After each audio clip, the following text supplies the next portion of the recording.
سال سے قال اللہ قال رسول کا درس دے رہے ہیں. اس سے قبل خوبصورت انداز میں شہزاد احمد چشتی صاحب تاریخ بنگال میں رہتے ہیں. جب ہم تاریخ کو بھول جائیں گے تو ہم خود مٹ جائیں گے. جو قوم تاریخ کو بھلا دیتی ہے اپنے بزرگان دین علماء کرام نے جو خدمات سر انجام دی ہیں ان کو بھلا دیتی ہے وہ قوم مٹ جاتی ہے. آج ہم نئی تاریخ قوم کو پیش کرتے ہیں، پیش کرنی چاہیے. لیکن حضرت صدیق اکبر رضی اللہ تعالیٰ عنہ سے لے کر یہ بات میں علامہ یوسف حقانی صاحب سے یاد کر رہا تھا.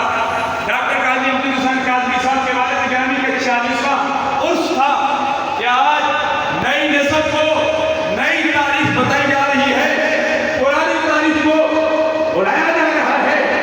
تاریخ پرانی صدیق اکبر رضی اللہ تعالیٰ عنہ سے شروع ہوتی ہے.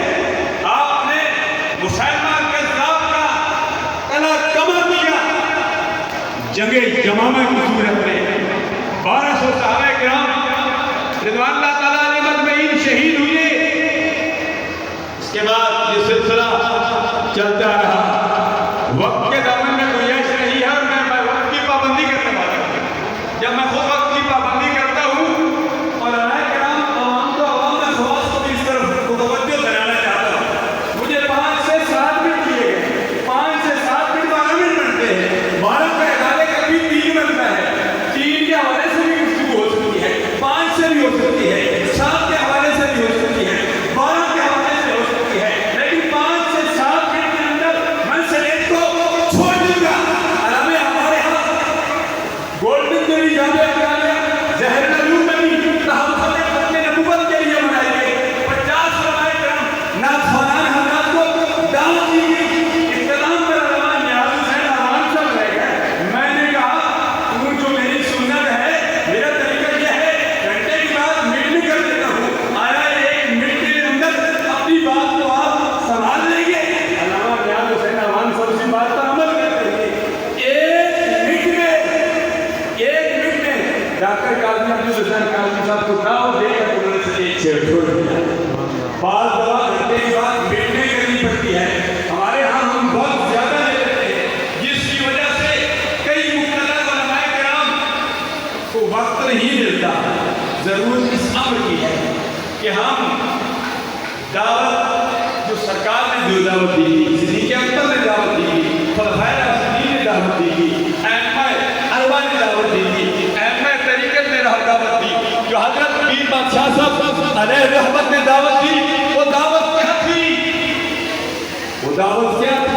ختم نبوت کی دعوت تھی.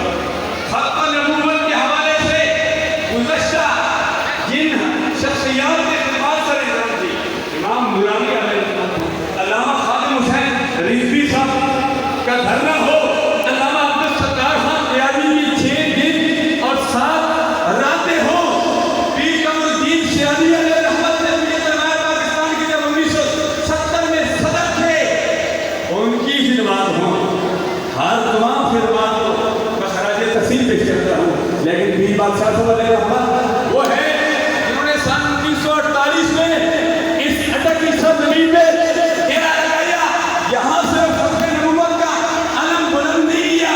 جب کے تھے آپ وہاں بھی علم بلند کرتے رہے. آپ کے والد گرامی، آپ کے جد حضرت پیر عبد الحق صاحب نور اللہ وجہہ وہ بھی علم بلند کرتے رہے. مرکزی اہل سنت جامعہ حقانیہ زہر العلوم میں آنے والوں آپ کو بھی یہ دعوت دی جاتی ہے کہ آخری وقت تک ختم نبوت کے حوالے سے کام کرتے رہو. یہی مرکز اہل سنت کو دعوت دی جا رہی ہے. کچھ ہے عشق مصطفیٰ